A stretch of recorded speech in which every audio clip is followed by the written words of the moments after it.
live just on YouTube by itself. Usually I'll do a live on my StreamYard using YouTube and Facebook. But I figure, I've had this audience on here for a bit. Maybe we just need some one-on-one time.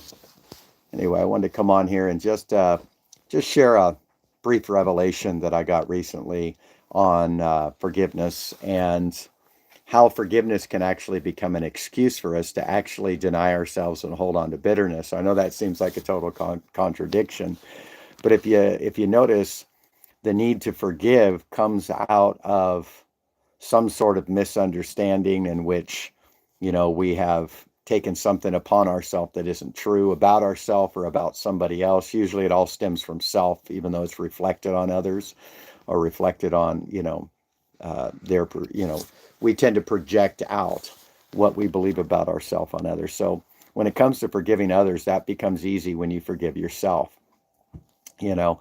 But what is forgiveness in and of itself outside of self-acceptance? Because self-acceptance breaks the cycle to need to ever to never have to forgive again, because really most of our need to forgive is out of a misunderstanding of self. It all comes down to you are the one experiencing yourself as everything else, and everything else is mirroring what you believe about you at many different levels of this game.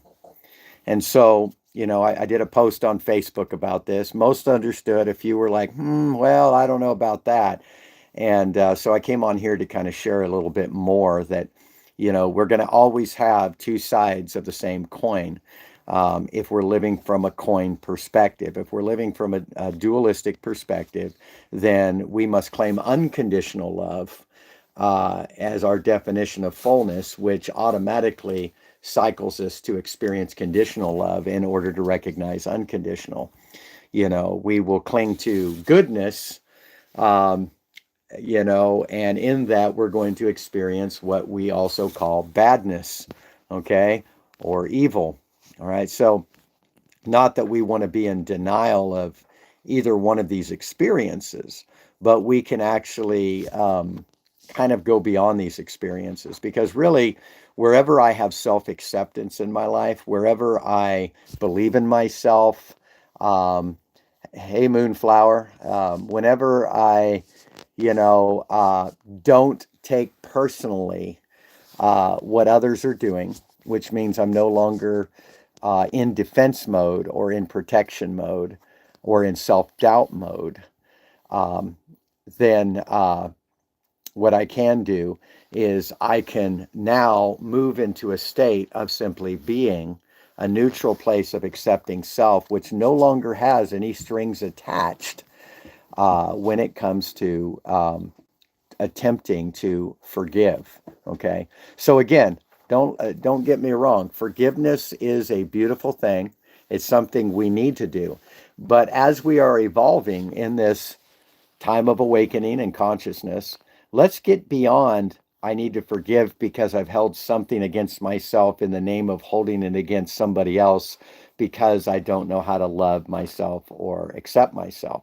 If we get to the point of self acceptance and self love, then we're not put in a position to be suspicious of people in the first place.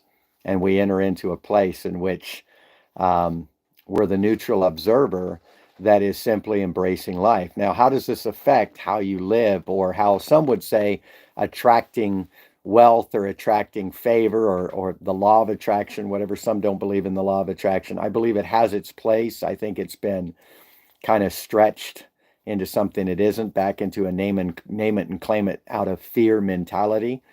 But we attract who we are, not what we confess. So we can claim all day long, that we're going to get this, we're going to get this. And sometimes it might very well happen accidentally, but we then claim it was our proclamation that got us there.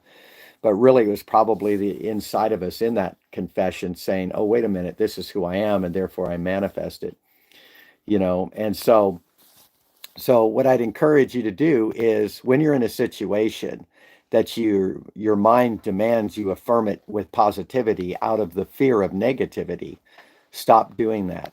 Instead, be neutral in self-acceptance and realize that the reason we need to try to affirm things out of desperation is because of self-rejection that we don't want to actually perceive or take notice of, you know. And so when we enter into that place of self-acceptance where nothing is a threat and I no longer need to judge my circumstance based on my inability to change it or shift it, then I am no longer condemning the self.